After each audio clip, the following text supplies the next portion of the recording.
여러분 안녕하십니까. 경제현장 오늘 고광철입니다. 오늘의 주요 뉴스 전해드리겠습니다.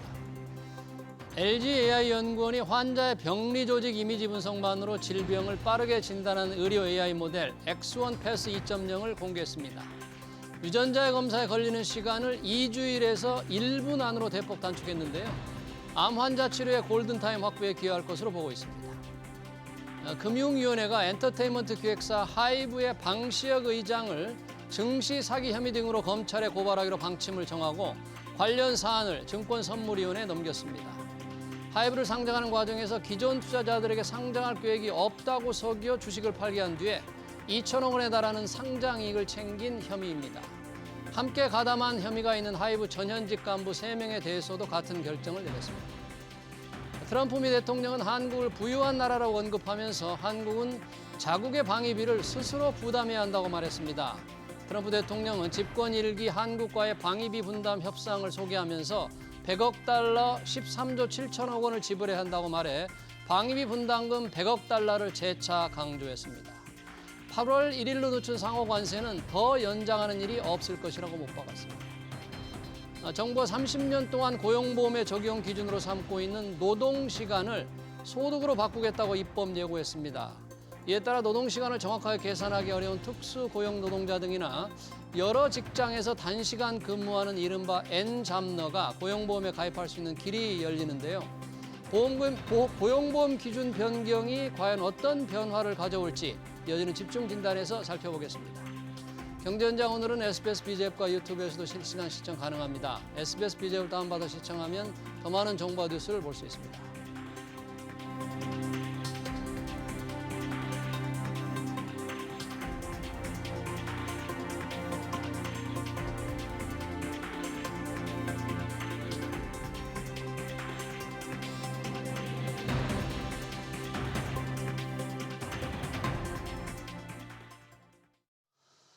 네, 내년도 최저임금이 1,210원과 1,440원 사이에서 결정됩니다. 노동계의 요구가 많이 낮아졌지만 힘든 자영업자들은 한숨을 쉬고 있죠. 여기에 초단시간 근로자도 고용보험 가입문이 열립니다. 3개월만 일해도 퇴직금을 지급하는 방안도 추진되는데요. 이재명 정부의 노동정책 고용보험 위주로 토론해 보겠습니다. 이상민 한양대 경영학부 교수, 류필선 소상공인연합회 전문위원 나오셨습니다. 어서 오십시오. 네, 반갑습니다. 네, 고용보험 기준, 고용보험이라면 실업급여를 받을 수 있게 하는 그런 기금을 관리하는 건데 그 고용보험 기준이 바뀝니다. 지금은 근로시간인데 소득으로 바꾼다. 이게 어떻게 되는 건지, 현재 기준은 어떻게 돼 있는 건지, 이상민 교수님 어떻게 지금 기준이 돼 있는데 왜 이걸 소득으로 바꾸려는 겁니까? 네, 현재는 이제 근로시간 주 15시간 기준으로 해서 예. 그 이상이 되는 경우를 고용보험 적용의 대상으로 삼고 있는데 예. 그것을 실질소득으로 전환하겠다. 소득. 네, 네. 소득을 중심으로. 네. 그래서 일단은 근로시간보다 소득을 측정하고 이제 고용보험의 적용 대상으로 삼는 것이 용이한 것이 첫 번째가 있겠죠. 왜냐하면은 근로시간을 사용자가 이제 신고하거나 이런 절차들 없이 일단 예. 국세청이 소득 자료를 이제 세금을 위해서 취합할 수 있는 시스템이 이제 기반으로 갖춰져 있으니까요. 네. 일단 측정에 용이함이 있고 두 번째는 이제 그 플랫폼이라든지 네. 기술이 이제 발전하면서 M잡러뿐만 아니라 뭐 기워커, 네. 플랫폼 종사자 이런 다양한 고용 형태들이 발생을 하면서 이제 고용의 어떤 유연성, 되게 이제 다양성이 이제 높아지면서 네. 그것을 좀 안정성을 높일 수 있는, 그것을 보완하고 대응할 수 있는 네. 사회적 안정성의 어떤 이제 인프라를 네. 좀 구축해 나가겠다 이런 신호라고 볼 수 있겠습니다. 네, 이게 이제 초단 시간 한 곳에서 아까 주 15시간 원로 기준으로 하면 60시간이네요. 60시간. 네네. 이상 일해야만 고용보험에 가입할 수 있는데 뭐 직종이 좀 다양하니까 도대체 한 곳에서 몇 시간 일했는지 알 수도 없고 정확하게 계산하기 어렵고 또 N잡러 몇 군데에서 뭐 나눠서 일하는 분들은 이제 가입할 수가 없었다 그러는데 그런 분들이 꽤 많다. 지금 그러니까 고용보험을 가입하지 못하는 분들이 우리 그 일하는 분들 중에서 꽤 많다. 지금 이렇게 보고 있는 건가요? 예, 그렇습니다.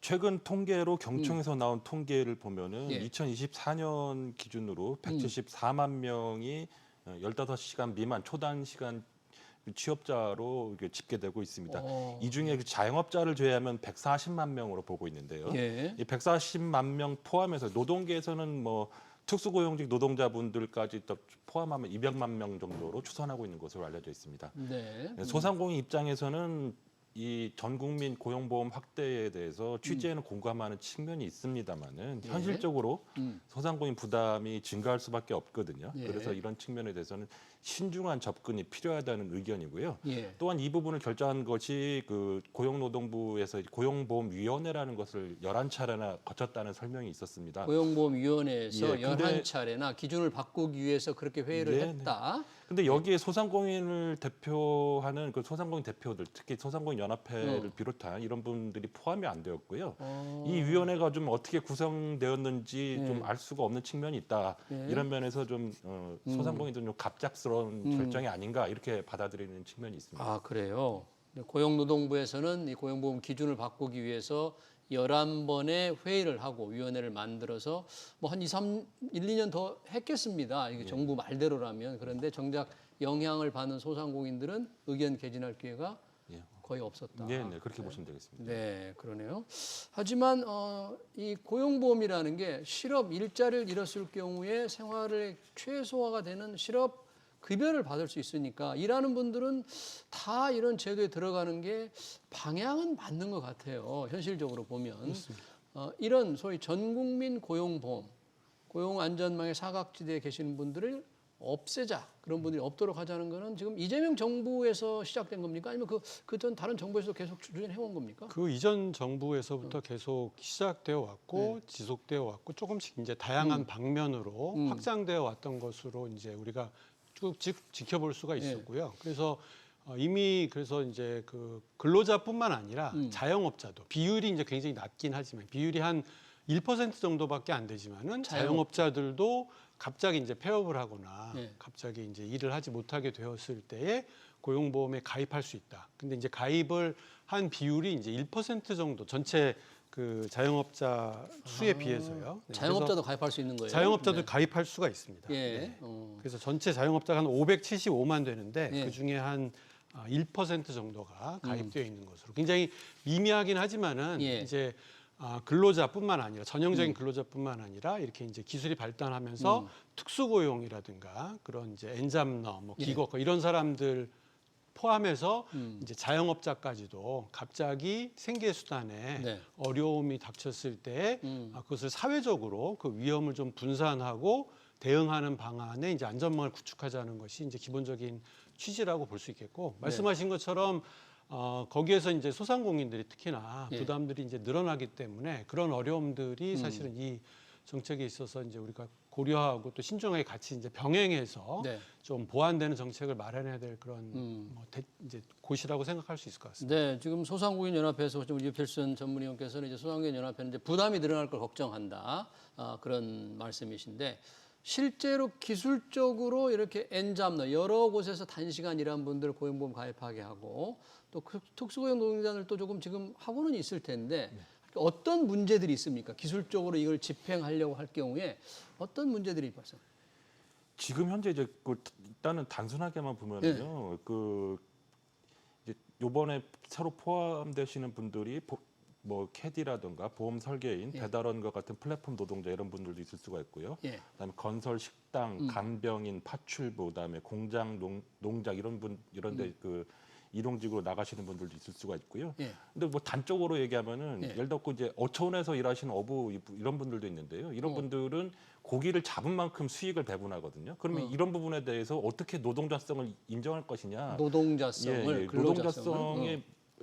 근로자성의 모호성을 어떻게 판별할 것이냐 이 부분이 계속적으로 반복되는 문제일 수밖에 없고요. 그런 면에서 이 부담을 사용자와 이 특수고용직 노동자들과 어떻게 배분할 것이냐, 그다음에 사회적인 이 부담을 어떻게 나눠질 것이냐 이런 부분들을 하기에는 좀 넘어야 될 산이 많지 않은가 이렇게 보고 있습니다. 그러네요. 특수고용 노동자들도 예를 들면 배달 라이더라고 할 경우에 자 배달 라이더가 이것도 노동자성이 좀 문제가 될 수 있습니까? 노동자냐 아니냐? 네, 중간적인 측면을 좀 사업자로서의 특성과 사업자로 특성이 있잖아요. 노동자로서의 특성을 가지고 있기 때문에 이제 특수고용이라는 형태로 특수고용. 보통 이제 분류를 하고 있죠. 근데 그런 분들은 그러면 고용보험료, 왜 원래 고용보험료라는 게 근로자가 절반, 사업주가 절반 내는 거잖아요. 네. 그런 분들은 어떻게 사업주는 누가 그럼 근데 이제 아까 말씀드렸던 것처럼 이제 기술이 발전하고 플랫폼이 생기게 되면서 이제 아주 전통적인 임금을 받고 사용자에 의해서 이제 종속 관계에 있는 근로 관계에 있는 근로자들만을 대상으로 하다가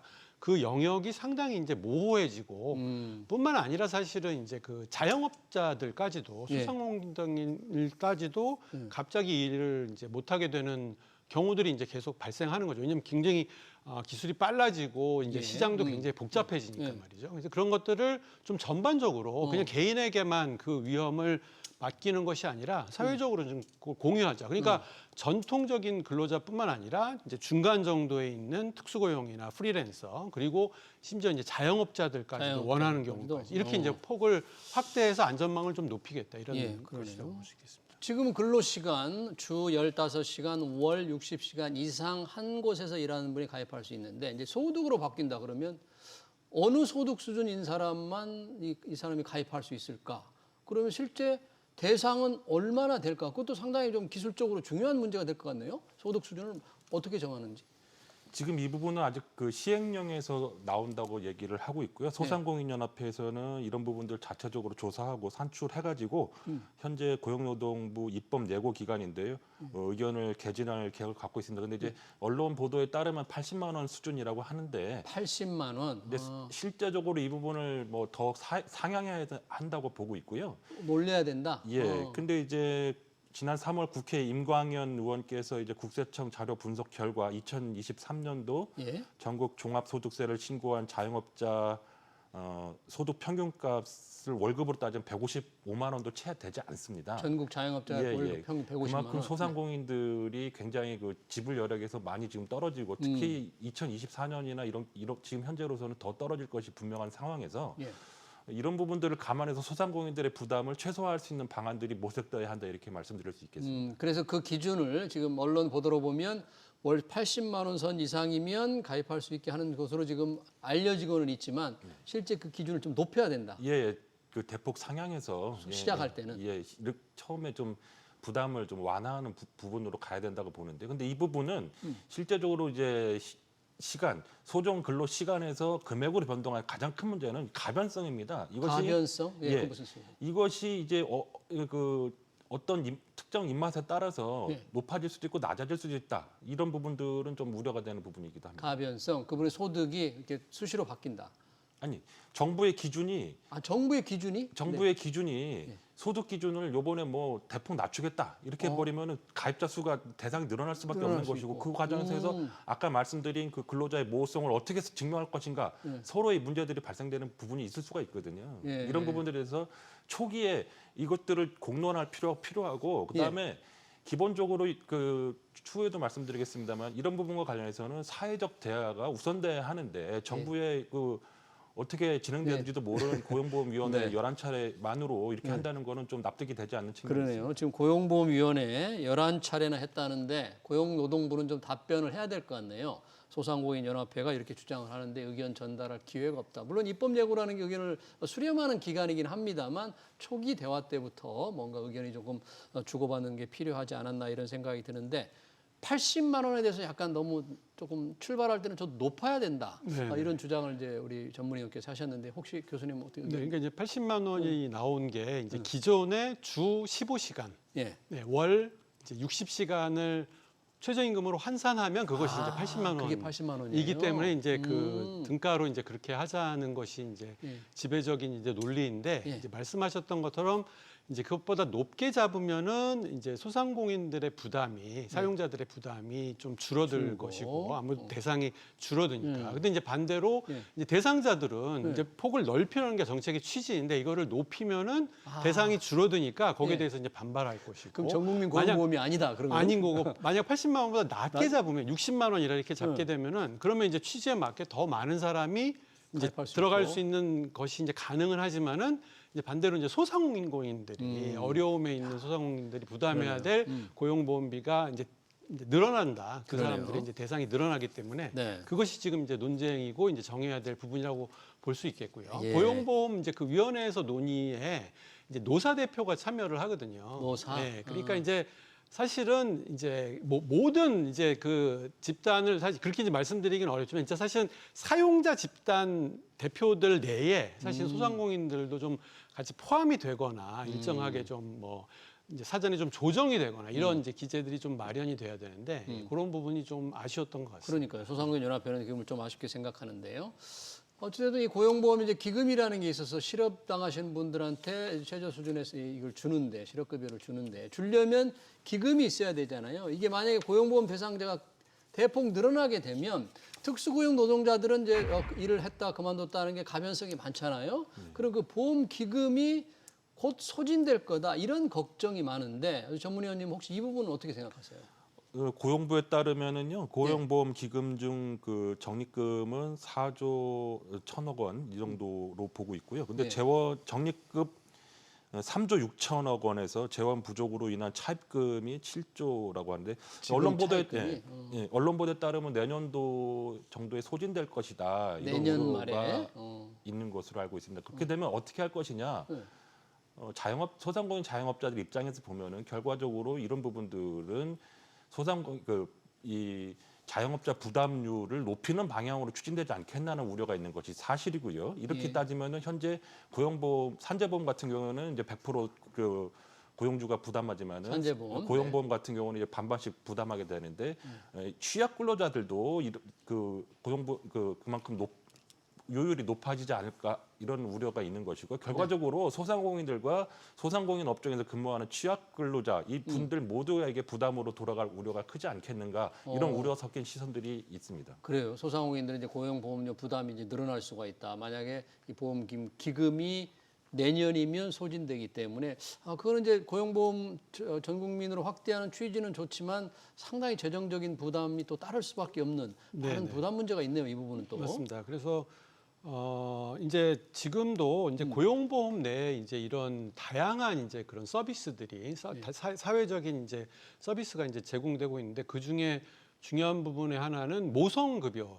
그러니까 육아기 단축 근로 시간이라든가 육아휴직급여 같은 것도 육아휴직급여도 고용보험에서 나가고 있거든요. 네. 그래서 작년 말에 그 국회에서 그 올해 그 모성급여에 대해서 일반 회계 전입금이 6,400억으로 책정됐습니다. 그러니까 일반 회계라는 것은 그러니까 정부의 지원을 말하는 거죠. 네. 그래서 이제 만약에 이제 이것이 사회적으로 필요한 일이라고 본다면은, 근데 이제 준비가 좀 안 돼 있다면은 일정하게는 정부의 지원이 예. 그 일반 회계의 그 전입금이 확대되는 방식으로 좀 이루어지는 것게 되던가 예. 안 그러면 이제 말씀하신 것처럼 보험료들의 조정이 있어야 될 텐데 예. 그 부분 상당히 이제 민감한 부분이기 때문에 그 부분 상당히 조심스럽게 해야 되고 예. 근데 하지만 이제 지금 사회가 이제 발전하면서 굉장히 많은 부분이 지금 고용보험 기금에서 그 포괄하고 있거든요. 그렇기 때문에 일정하게는 이제 정부의 좀 지원이 좀 정부의 이루어져야지 네. 의도하는 정책적인 어떤 목표가 좀 달성될 수 있지 않을까.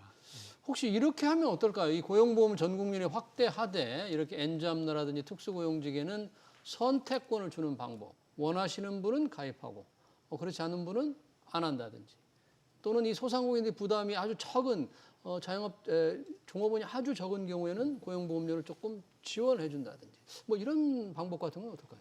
그런 대안도 모색돼야 한다고 보는데 아까 교수님께서 말씀하셨지만은 자영업자의 경우 고용보험 가입률 자기 1인 자영업자 경우에는 고용보험을 가입할 수가 있는데 1%밖에 안 돼요. 5만 6천 명밖에 안 되거든요. 네, 1%. 1%밖에 안 돼. 근데 이제 5년간 80% 정도 최대 80%까지 중기부에서 지원을 해주거든요. 근데 그것도 안 하시는 거예요.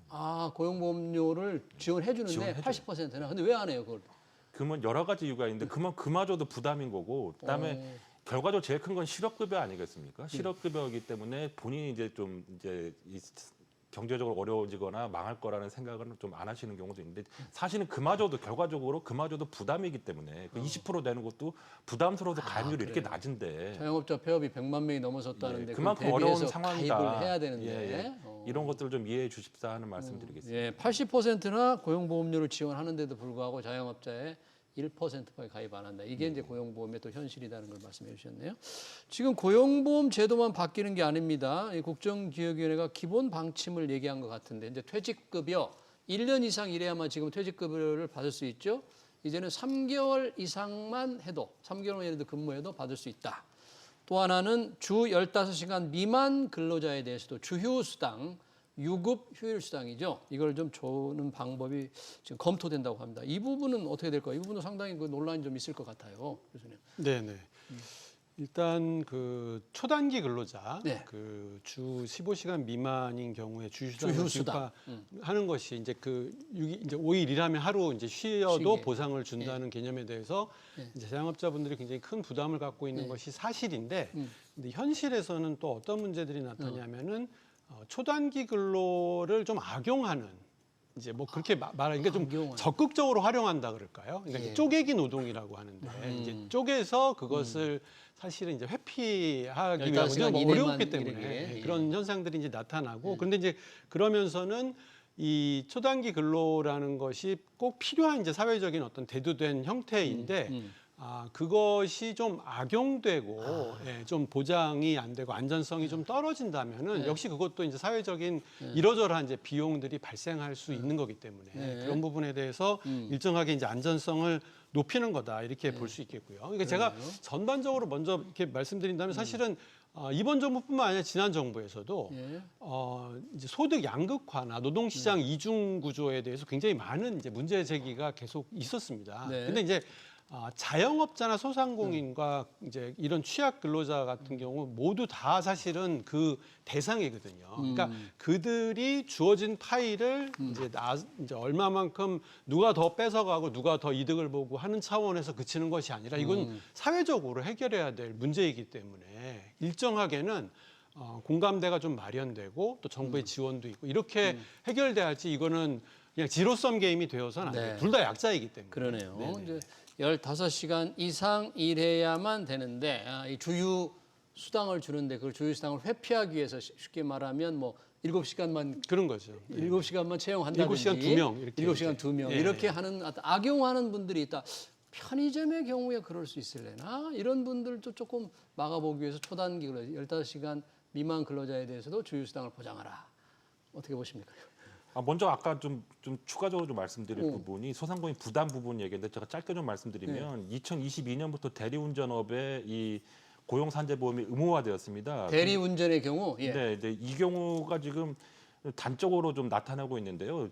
2만 원 대리비 하면은 8대 2로 기사가 8을 가져가고 나머지를 4천 원을 사업주, 고용주가 가져가는 건데요. 이제 사실 고용주 사업자 하기도 좀 그렇습니다. 어떻게 보면 플랫폼 개념인데 아시다시피 카카오나 티맵이 독점화되고 있는 독과점을 가져가고 있는 상황에서 그 작은 시장을 놓고 작은 파일을 놓고 이제 이 소상공인들이 겨루고 있는데요. 지금 22년부터 이렇게 의무화되면서 지금 현재 그 순이익이 1, 2% 내외 수준인데 그 중에 40%가 고용산재보험으로 나가고 있다 이렇게 호소를 하고 계시거든요. 순이익 1, 2%의 40%가 왜냐하면 문자도 많이 보내고 광고도 많이 보내고 콜센터도 운영해도 비용이 너무 많이 들어가고 순이익은 이것밖에 안 나가는데 40%나 고용산재로 뛰고 있다 이렇게 호소를 하고 계십니다. 이런 부분들이 소상공인 전업종으로 확대될 가능성이 있기 때문에 굉장히 우려스럽다라는 말씀드리면서 15시간 문제는 아까 교수님 말씀하셨지만은 이거는 쪼개기 근로라고 이제 성행하고 있는데요. 이런 부분들이 주휴수당을 좀 회피하기 위한 부분도 있겠지만은 4대 보험 전체를 좀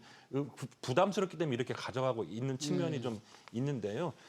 이런 부분도 충분히 사회적 대화가 선행돼야 된다 이렇게 말씀드릴 수 있겠습니다. 근데 주휴수당이라는 게 좀 오래전에 이 저임금 장시간 근로를 예방하기 위해서 만든 건데 사실 주휴수당이라는 게 다른 나라는 없죠. 그렇습니다. 이제 좀 장시간 근로 저임금에 이제 관행을 갖고 그렇죠. 있었던 우리에게는 그것이 이제 좀 지금에서 이제 좀 맞지 않다고 이제 주장하시는 분들도 많이 있습니다. 근데 이제 여전히 우리가 그 굉장히 이제 바쁘고 굉장히 많은 일들을 해야 되는 그런 상황 속에서 일단 이제 제가 생각할 때는 이제 노동에 대한 개념이 조금 이제 사실은 이제 바뀌어야 한다. 그러니까 이제 주어진 일만 보상하는 것이 아니라 그들이 좀 일과 삶을 좋아할 수 있는 자영업자도 사실은 마찬가지입니다. 사회적으로 모든 일하는 사람들에게 있어서는 그런 부분이 어느 정도 그 이제 여유 시간까지도 좀 쉬는 시간까지도 보장되는 것에 대한 좀 사회적 인식이 좀 확보돼야지 그것이 지금은 이제 저임금 뭐 장시간이 아니기 때문에 없어져야 된다기보다는 지금 시대에도 여전히 휴식의 시간, 어떤 좀 인간다운 노동에 대한 정당한 보상 이런 개념이 좀 더 확산돼야 할 필요가 있겠다 이렇게 좀 생각을 합니다. 알겠습니다. 이번 고용보험 제도 개편 예고, 입법 예고 그리고 퇴직급여 제도 3개월만 일해서 퇴직금을 줄 수 있는 방향으로 추진되는 거 상당히 자영업자들 아까 말씀 나오신 대로 불만이 많아요. 지금 부담이 크다고. 자영업자 측면에서 볼 때는 뭡니까? 이게 민생회복 소비 쿠폰 줘서 도와준다더니 뭐 또 이런 걸로 다 또 뺏어가나? 이런 불만도 좀 있을 것 같은데 어떻게 보세요? 실제적으로 아까도 말씀드렸지만은 이제 이런 상황들이 좀 갑작스럽게 이루어지는 측면이 있다. 갑작스럽다. 이런 측면에서 그 다음에 가장 큰 우려하는 거는 15시간 미만을 소득 금액으로 바꾼다는 것은 고용보험은 하나의 시작이고 4대 보험 있지 않습니까? 국민보험, 건강보험까지 15시간 미만 주 15시간 미만 근로자들은 4대 보험에 뭐 특별히 가입 안 해도 되는 측면이 있었는데 이런 부분들이 문호로 넓혀지게 되면 결과적으로 소상공인들의 부담이 심화되는 거 아니냐 우려가 있고요. 그다음에 기본적으로 아까 교수님 말씀하셨지만은 주휴수당은 1953년도 근로기준법 처음 만들 때 만들어진 그 제도인데요. 주휴수당 제도는 거의 있는 나라가 없기 때문에 이제는 과감하게 폐지해야 된다는 것이 소상공인연합회의 주장이고요. 이걸 통해서 쪼개기 근로가 양산되고 고용의 질만 하락되고 그럼 고용주 입장에서는 서비스가 하락될 수밖에 없는 거거든요. 소비자들 입장에서도 소비자 편익이 줄어들고 이런 부분들은 우리 사회가 전반적으로 논의해야 된다 이렇게 볼 수 있겠습니다. 그러네요. 지금 이제 고용보험 제도 개편이 4대 보험, 건강보험, 국민연금 이런 사회보험 제도 개편으로 조금 확산이 되는 거에 어떤 신호가 아닌가 이렇게 조금 이제 소상공인 자영업자 측면에서 조금 걱정스러운 눈으로 보고 있는데 교수님은 이런 변화 예고된 변화를 어떻게 생각하세요? 아까 말씀드렸던 것처럼 그 소상공인들의 이제 경제적인 상황도 특히나 지금 굉장히 이제 어려움이 크기 때문에 이게 양대 그 취약한 그런 그 계층이 서로의 어떤 그런 그 이득을 아니면 부담을 막 이제 서로 다투는 것이 아니라 이것이 좀 선순환되어서 궁극적으로는 이제 경제가 잘 되고 그것 속에서 정당한 이제 고용이 보장될 수 있는 이러한 이제 어떤 순환 관계로 좀 전환돼야 되겠고요. 그리고 이제 사회적인 제도가 필요한 것은 사실은 단기적으로 이러한 어떤 지로섬 게임이 좀 장기적인 관점에서 선순환 과정으로 돌아갈 수 있도록 하는 데 있어요. 일정한 마중물이 이제 정책적으로 필요하다고 생각을 합니다만은 이제 단기적으로 이제 어려움이 있지만은 결국은 기술의 변화와 경제의 변화, 노동시장의 변화로 되게 다양한 고용과 어떤 폐업의 불안 이런 것들이 근로자뿐만 아니라 자영업자도 있는데 이런 부분에서 일정의 공공재로서 사회적으로 그것을 안전망을 좀 확보해야 되는 노력들이 좀 필요하겠다. 그래서 저는 그 서울시에서 뭐 그 소상공인 미래보험 이런 이제 폐업보험 정책 같은 것이 있더라고요. 그러니까 이제 조금 그 이제 근로자뿐만 아니라 이제 특수고용뿐만 아니라 이제 사용자들의 이제 그 소상공인에 대해서도 이러한 이제 보험이나 안전망이 좀 더 확대되고 기술에 대한 어떤 훈련에 대한 뭐 이런 부분에도 좀 정책적인 지원들이 좀 마련되어서 장기적으로 이것이 성순환되는 구조로 가야지 지금 당장에 어떤 이제 그 어떤 비용에만 알겠습니다. 우리가 너무 매몰되어서는 안 되겠다. 네, 이렇게 알겠습니다. 고용보험 소득 기준으로 바꾸는 문제 관련 토론 여기서 마쳐야 될 것 같습니다. 지금까지 이상민 한양대 경학부 교수, 류필선 소상공인연합회 전문위원이었습니다. 고맙습니다.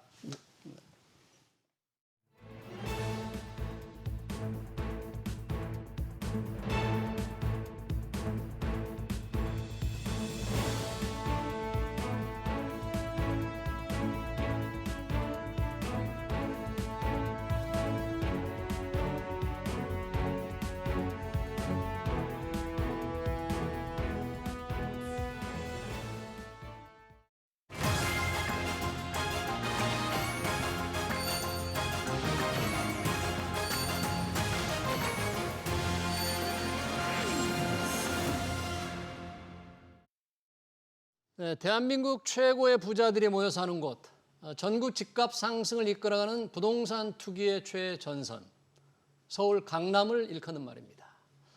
부러움과 질투의 대상인 서울 강남도 5, 60년 전에는 상습 침수 지역이었고 축사가 몰려있는 서울의 변방이었죠. 이런 강남이 어떻게 대한민국 부의 중심지로 바뀌었는지 파헤친 분이 있습니다. 도시문헌학자 김시덕 박사인데요. 김시덕 박사는 한국이 망하지 않는 한 강남 일극 체제는 100년, 200년 갈 것이라고 말합니다. 김시덕 박사 모시고 사람들이 왜 강남에 주목하는지 역사적 배경과 미래를 들어보겠습니다. 박사님 어서 오십시오. 안녕하십니까. 네, 도시문헌학자라고 했는데 도시문헌이 뭐죠? 저 처음 들어봤습니다. 예, 여러분 버스 타시거나 하면 정류장 간판이 있고 네. 또는 식당 가실 때 메뉴판도 있지 않겠습니까? 그런 거를 좀 꼼꼼히 들여다봅니다. 아, 그래요? 그걸 보면은 다 똑같지가 않습니다. 네. 그런 게 그 메뉴 적혀 있는 걸 가지고 예. 그 음식의 역사라든지 지역 역사까지도 역사까지? 파헤치는 예. 그 일을 하죠. 아, 그래요. 그런 눈으로 쓴 강남 이야기 책이 나왔죠. 제목이 강남 우리는 왜 강남에 주목하는가 이런 책을 썼어요.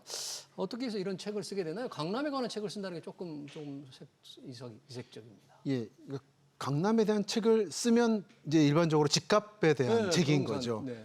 강남 들어가기. 네. 근데 그러다 보니까 저는 강남을 세입자로서 3구를 다 살아봤는데 꽤 오래. 예. 제가 느꼈던 강남에 대한 말하는 사람이 없더라고요. 그 전체적인 이미지가 있는데 예. 서초구, 송파구, 강남구의 개발 상황이라든지 재건축 상황에서의 이런 분위기들. 예.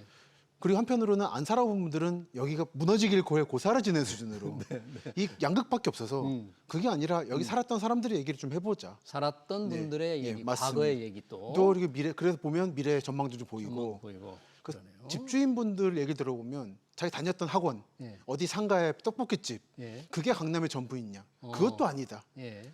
그 집주인분들은 한 군데만 살거든요. 예. 근데 저는 세입자다 보니까 두루두루 살다 보니까 보이는 전체상이 있었습니다. 아, 그렇군요.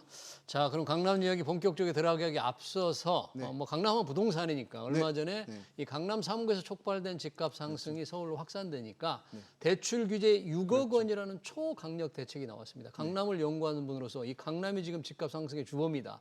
그래서 강력한 조치가 나왔는데 이 조치 어떻게 생각하세요? 예, 저는 강남 결국은 이제 강남 신축 대단지 아파트 단지나 재건축 예정지에 대한 가격인 건데 그게 집의 전체는 아니지만 예.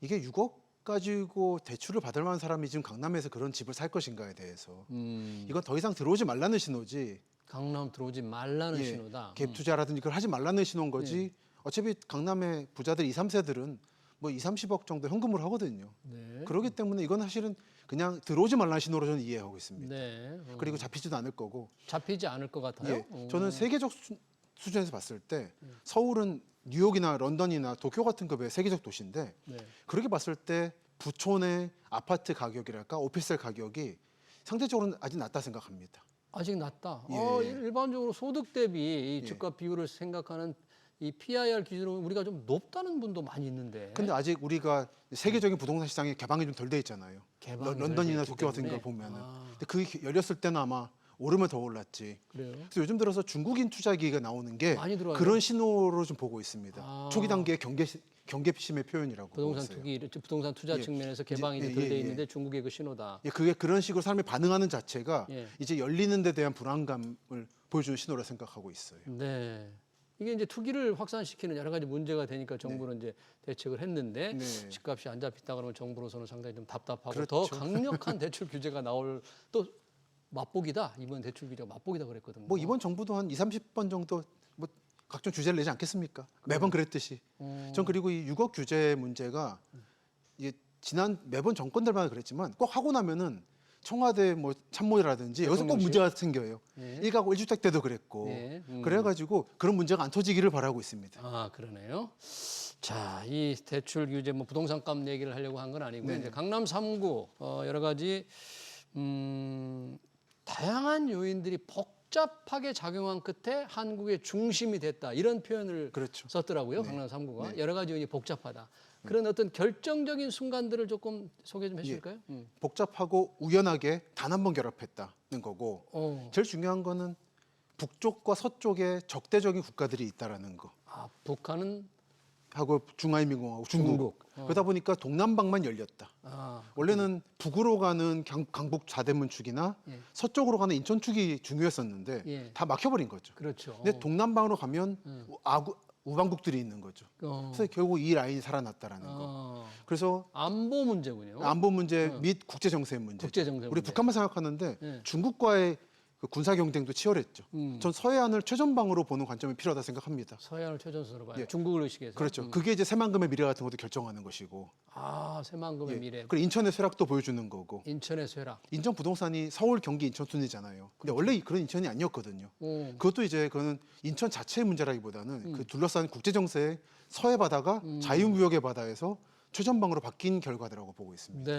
근데 그런 속에서 동남방만 열렸기 때문에 네. 이쪽으로 계속 국가 기관 산업도 보내고 정부도 보냈는데 70년대 초까지 그래서 한강 이북만 비우고 전쟁을 대비해서 남쪽으로 내려보내면 된다. 서울 안에서. 예, 북한을 의식해서 만약에 북한이 그렇죠. 또 들어올 그렇죠. 경우에 대비해서 안보 문제 그렇죠. 차원에서 그렇죠. 주요 시설이나 기관들을 남쪽으로. 내보내다. 근데 열린 곳이 동남방. 예. 근데 우선은 서울이면 될 거 생각했는데 월남전, 베트남 전쟁이 치열해지고 예. 이제 미국과 한국 관계가 나빠지고 하면서 예. 단독으로 싸울지도 모른다. 75년쯤부터 제가 태어나는데 근데 그때쯤부터는 강남도 위험하다. 강남도 위험하다. 그래서 과천 만들고 과천. 세종 만들고 세종. 세종이 무너질 경우는 대전에 정부청사 만든다라는 플랜 B도 만들고 네. 그래서 강남은 중간에 계획을 세우다 말고 버려진 도시다. 예. 이게 가장 중요하다 보고요. 그래. 안보 국제 정세 문제로 예. 인해서 예. 동남이 열렸다는 거 하나. 예. 네. 그리고 소양강댐과 올림픽대로 아, 소양강 때문에 왜 그렇죠? 소양강댐이 만들어지면서 수위가 크게 낮아졌습니다. 한강이. 그렇죠. 한강 수위가. 그리고 두 개의 보를 만들었잖아요. 예. 사실 호수가 된 거죠. 그러면서 대규모의 모래밭이 드러납니다. 아, 근데 그냥 모래밭은 쓸모가 없는데 제방을 쌓는 거죠. 예. 강변북로와 올림픽대로라는. 도로와 철도는 제방 기능을 하기 때문에 함부로 지하화하면 안 되는 건데 그러면서 모래상이 생기니까 네. 동부이촌동 개발, 여의도 개발, 반포부터 잠실까지의 공유수면 매립이라는 사업을 하면서 네. 이 토목과 국제정세의 결합이 여러 강남 후보들을 만들어냈고 토목 기술과 예, 국제 과 정세. 국제정세 결합. 국제 정세의 결합. 예, 여러 강남 후보가 있었는데 예. 구로부터 강동까지 예. 이 중에 동남방 경부고속도로 옆에 놓여 있는 영동지구가 영동. 선택됐다. 경부고속도로 옆을 영동이라고 할 때 지금은 영동이란 말이 사실 거의 없어졌는데 영동시장에만 있죠. 예, 그 영동이라는 거는 처음 생긴 것도 영등포 관련 있는 거죠. 그렇죠. 첫 강남인 영등포의 동쪽에 어딘가에 있는 네. 땅이었죠. 그 당시에. 더 가면 천호가 있는데 천호. 천호와 영등포는 언덕바지라 사람 살기 좋았고 물 안 넘치고 예. 거기 중간에 저습지는 그냥 배만 키우고 무 기르고 예. 그런 땅이었습니다. 네. 뚝섬 유원지를 성수에서 가면은 옛날에 백사장이 좋았거든요. 예. 거기서 바라보면 저 너머에 봉은사가 있고 어. 이런 게 있어가지고 배 타고 건너가서 먼 예, 곳. 맞습니다. 아주 축사가 있는 먼 곳으로 보였는데. 예. 그랬는데 사실 가까웠던 게 시립묘지가 있었어요. 시립묘지? 그래서 성묘를 갔습니다 그쪽으로. 아, 성묘. 예, 가다 보니까 눈에 들어오는 거예요. 여기가. 성묘 가는 건 되게 먼 곳에 있으니까 오죽했으면 거기를 그렇게 멀게 느껴졌겠죠. 그렇죠. 당시에도. 근데 멀게 느껴졌지만 가면서 배도 사고 하면서 어. 여기는 뭔가 될 것 같다는 예감들을 받는 거죠. 아, 여기는 뭔가 될 것 같다. 근데 그런 여러 땅들이 후보가 있었는데 그 중에 강남 지역이 간택됐다. 네. 그건 경부고속도로다라는. 경부고속도로. 경부고속도로를 만들기 위해서 주변을 택지 개발을 합니다. 예. 그 땅을 만들어내기 위해서. 그게 결정적이고. 음. 그리고 플러스 네. 사람들의 삶의 양식이 네. 단독주택이 좋은 것이다 해서 아파트가 좋다로 바뀌는 시점이 이 시점이었어요. 아, 그 시점에. 예. 근데 강북 지역은 마포 아파트라고 하는 최초의 고급 아파트가 있었으나 마포. 이게 확산되지 못하고 여전히 뾰족한 마당 있는 집으로. 근데 강남 쪽은 빈 땅이 많이 생기니까 예. 대규모로 택지 개발을 해서 아파트를 막 지은 거죠. 이 강남 쪽에 몰리다 보니까 예. 결합됐고 여기에 이제 압구정 현대아파트 분양 비리나 수소 비리 등의 서초동 꽃마을 사건 네. 잇따른 불협화음이 생기면서 저기 뭔가 부자들이 투자를 하고 있다는 소문이 퍼지는. 아. 정치에 그런 말 있잖아요. 부정부패 이런 것들이 좀 보면서 뭔가 뭔가 사실은- 있기 때문에 네. 저런 일이 생기는 게 아닌가. 볼 때마다 보니까 정관계 인사들이 이름이 나타나고 오. 그러니까 정치인들이 무풀보다 악플이 낫다고. 예. 그래서 결국은 이런 것들이 결합되면서 우연하게 결합된 결과가 강남을 낳았다라고 보고 우연하게. 있습니다. 네, 그러네요. 강남 3구라는 지금 이른바 강남구 서초, 송파. 송파도 그 이름이 사실 그렇게 송파 세 구로 이름이 생긴 것도 그렇게 오래된 그렇죠. 일은 아니죠. 그렇습니다. 대부분 영동으로 불렸는데 그게 맞습니다. 전부 다. 영동과 잠실지구라고 불렸죠. 영동과 잠실구 네. 부르다가 그렇게 된 건데, 그럼 이 강남에서 일어난 일들, 당시 생긴 건 그렇게 됐지만 네. 이렇게 부자 동네로 또 우뚝 선 또 계기도 또 있었을 거 아닙니까? 지금 생긴 건 그렇게 했지만 계속 발전할 수밖에 없게 된 그런 상황은 뭘로 또 꼽아야 돼요? 그러니까 경부속도로 주변을 개발하자라는 경부속도로. 그리고 한강 주변을 이제 강북이 무너졌을 경우에 안보적으로 예. 강남을 전방으로 만들 필요가 있었거든요. 네. 초소를 대공 사격을 한다든지. 강북에. 요즘도 아파트 압구정 재건축할 때 국방부가 연락이 와서 지금 조합원들이 당황하시거든요. 위에 벙커 만든다고. 아파트 위에 공원 만들려고 했는데 네. 연락이 온 거예요. 5군데 찍어가지고 만들 거니까 알라고. 네. 대공 방어 협조 구역이라고 하는. 대공 방어 협조고요. 그거는 압구정 때부터 있었던 현대 아파트 때부터. 네. 그건 일산 신도시 만들 때도 그랬고요. 그러다 보니까 아파트가 대규모로 들어왔고 예. 북의 부자들이 북쪽은 위험하다는 공통 인식은 있었습니다. 6.25 전쟁처럼 다리 끊어지면 또 죽는다. 그래서 남쪽으로 가야 살아남을 수 있다는데 예. 더 내려가긴 싫었던 거예요. 서울 시민이고 싶었던. 서울 시민이고 싶다. 정부는 더 내려와라. 지금도 세종 가지고 똑같이 하고 있잖아요. 근데 버틴 겁니다. 그 마지노선이 강남인 거죠. 대모산과 관악산 자락의 북쪽까지는 갈 수 있지만 그 이상은 못 그 가겠다라고. 이상 못 가겠다. 강북의 부자들이 그래 왔군요. 그렇죠. 정말 부자들은 한남이나 이태원 남았지만 예. 그게 아닌 떠오르는 부자들은 여기에 아파트 단지로 들어가면 새로운 기회가 있다고 봤고 네. 근데 경기도는 가기 싫다라는 심리가 있었다고 봅니다. 강남 개발에서 생긴 여러 가지 일들을 알면 앞으로 신도시에서 일어난 일들의 반면 교사가 될 수 있다 그러는데, 성공과 뭐 실패 요인을 좀 꼽아주신다면. 이제 강남 개발이 뜻하는 게 뭐냐면 한반도 역사상 최초로 대규모 택지 개발을 한 곳입니다. 대규모 택지 개발 최초로. 예, 조선 총독부나 경성부도 택지 개발을 많이 했지만 이렇게 대규모로 하진 않았어요. 그리고 결국 강을 막지 못했고. 예. 그러니까 첫 경험이다 보니까 성공 사례도 있고 실패 사례도 있었습니다. 네. 약간 정리를 해왔는데 예. 그러니까 이런 안보적 차원에서의 문제가 있었고 무계획적인 개발입니다. 무계획적인. 예. 흔히 박정희 대통령이 정치 자금을 마련하기 위해서 강남 개발했다고 말하는데 그렇게 생각하는 사람도 있는데. 전 반대로 봅니다. 어, 개발하다 보니까 돈이 돈다는 걸 보고는 거기에 이른바 빨대를 꽂아서 편승한 거예요? 편승했다고 봅니다. 그러니까 계획한 사람도 이렇게 해서 성공할 줄 몰랐던 거예요. 근데 그런 예측 불가능함. 네. 그 뒤늦게 후회하더라고요. 공공용지를 좀 더 많이 확보할 걸. 어, 근데 이제는 확보를 못 하다 보니까 집값이 너무 뛰어버려서 인구 분산 목표도 실패해 버렸다라고 하는 후회를 많이 합니다. 그러네요. 네, 그런 문제. 그리고 묻지마 투자. 묻지마 투자. 그 네. 부동산 가서 지도만 보고 네. 현장 임장 안 하고 사는 버릇이 이때 생겼고요. 어, 그리고 원주민들을 무조건 밀어내다 보니까 원주민들의 재정 창률이 떨어지는 문제. 여전히 한국 재건축에서 문제지 그건 않습니까? 문제죠. 20% 미만이라서 재정 이런 창출. 문제들. 어. 이게 강남에서 처음 나타났다. 이게 송파 나타나고 성남, 분당, 판교 나타나고 지금은 전국에서 똑같은 일이 반복되고 있기 때문에 예. 이건 단순하게 서울의 어느 부촌에서의 일이 아니라 이 공식은 여러분이 살고 있는 지역에 택지 개발을 하는 곳에서도 아마 나타날 것이고 네. 이거를 알고 계시면 대응할 수 있을 것이다. 네, 그러네요. 자, 우리가 보통 이제 아파트값 얘기할 때 강남 불패 신화다 이런 말을 합니다. 뭐 강남 집값이 떨어진 때도 많이 있었습니다. 이명박 네. 대통령 때도 사실 오랜 동안 강남 그랬죠. 집값이 좀 부진했는데 그렇죠. 왜 강남 불패 신화가 좀 이어질 거다 이렇게 보셨더라고요. 네, 왜 네. 그러죠? 그러니까 우선 저는 도시를 볼 때 집값이 높은 게 곧 도시의 성장이라고 보지는 않습니다. 집값하고 높은 게 정비례하지 않는다. 예, 도시 도시 성장이요? 자체는 복합 기능을 해야 되는 거고 네. 행정이나 경제나 예, 그 24시간 불이 꺼지지 않는 도시가 저는 살아있는 도시라 보는 거고요. 네, 그 부분에서 봤을 때도 강남구의 핵심 지역이라든지 서초구의 북부는 기능하고 있는 거죠. 복합 도시로서. 단순하게 집값이 비싸기 때문에 좋은 게 아니다. 예. 이렇게 하나가 있고 그리고 다른 대안이 없기 때문에 다른 강남이 대안이 있을 것이다. 없다. 예. 그러니까 세종이라든지 대전 청주는 지금도 보시면 아시겠지만 결사적인 필사적인 저항이 있지 않습니까? 여기 키우자고 하는 데 그렇죠. 대해서. 그리고 저는 자주 가는데 거기를 가보면 밤에 불이 너무 빨리 꺼져요. 세종에. 예. 세종 사람들은 뭔가 예를 들어 친구들과 만난다, 저녁에 한잔 한다 그러면 대전 내려갑니다. 네. 여기는 너무나도 재미가 없는 공무원들의 도시예요. 과천도 똑같거든요. 과천도. 그래서 부처가 하나 들어오고 나오는 게 너무 중요한 거예요. 예. 해수부 논쟁이 그런 거죠. 근데 강남은 그런 도시가 아니라는 거예요. 정부가 들어오든 말든 네. 살아남은 겁니다. 민간인들의 자본주의적 열망에 따라서. 예. 그렇기 때문에 이런 도시는 없어요. 한국. 복합 기능을 이게 제대로 할 수 있는 곳은 없다. 그리고 이게 대체가 되려면 예. 그 고려에서 조선으로의 건국 어. 또는 수원 화성건설 정조에 또는 6.25 전쟁급의 예. 정부가 무너지거나 새로 신정부가 들어서는 급의 사건이 있어야 된다. 네. 그렇게 해서도 부자들은 잘 안 움직입니다. 이태원 한남동 성북동의 부자들. 근데 그나마 목숨이 위험하다라고 하는 공포감이 있다 보니까 예. 강북의 부자들이 강남으로 이전하는 예. 대규모 사건이 있었던 거죠. 예. 근데 이 정도의 준하는 사태가 일어날 것인가? 전 안 일어나면 안 일어날 것으로 보고 일어나면 안 된다고 봅니다. 일어나면 안 돼. 그런 변화는 그럼 일어나면 큰일 안 나죠. 된다. 그러니까 강남은 단순히 집값이 올라서가 아니라 복합 기능을 제대로 할 수 있는 곳이다. 그렇죠. 그게 이어질 거다. 예. 그리고 이걸 대체할 수 있는 곳이 나타나려면은 사변이 필요한데 그런 일은 있으면 안 된다. 네.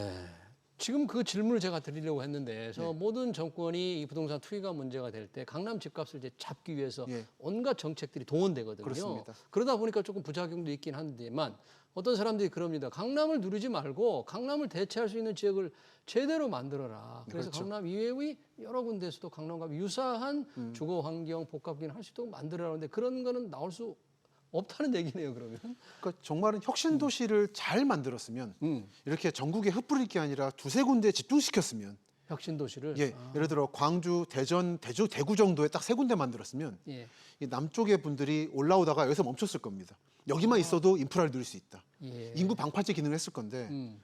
우리 돈은 주고 안 주고 왜 저기 도마 주냐 이렇게 있을 거 아닙니까? 우리 면은 안 주고 왜 저기 면만 주고. 그래서 뿌리다 보니까 집중 효과가 사라져 버렸어요. 예. 2차도 마찬가지일 겁니다. 유일한 대안은 저는 사실은 세종을 중심으로 한 행정수도의 완성이라고 보긴 합니다. 저는. 행정수도의 완성이 예, 개인적으로는. 유일한 대안이다. 아, 근데 어마어마한 저항이 있을 거다. 어마어마한 저항이 뭐 있습니다. 저기 헌법재판도 한번 막혔습니다만.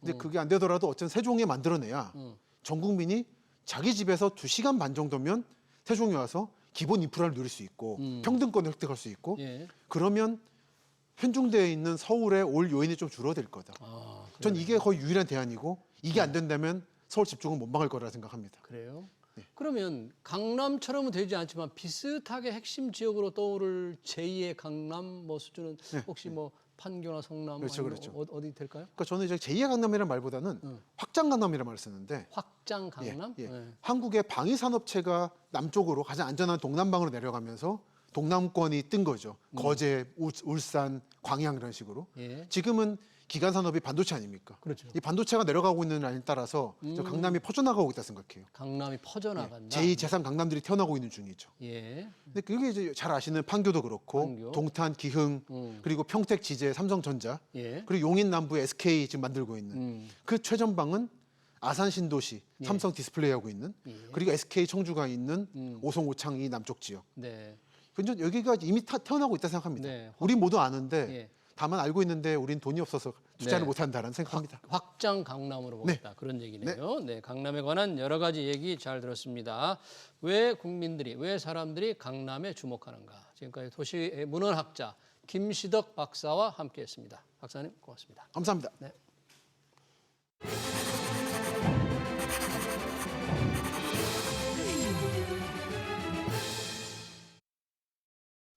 네, 고용보험 기준을 근로시간에서 소득으로 바꿉니다. 초단시간 근로자나 근로시간 계산이 어려운 특수고용직들에도 가입할 수 있는 길을 열어주는 겁니다. 고용보험은 실업보호장치죠. 고용구조가 급변하는 상황에서 고용안전망의 사각지대에 국민을 방치할 수 없다는 판단입니다. 가야 할 길인데 고용유연화와 함께 추진해야 합니다. 정년 문제나 임금 구조, 근로시간 규제 등 경직적인 노동시장을 유연하게 바꾸는 일에도 속도를 더 내야 합니다. SBS 비즈 경제 현장을 여기서 마치겠습니다. 시청해주신 여러분 고맙습니다.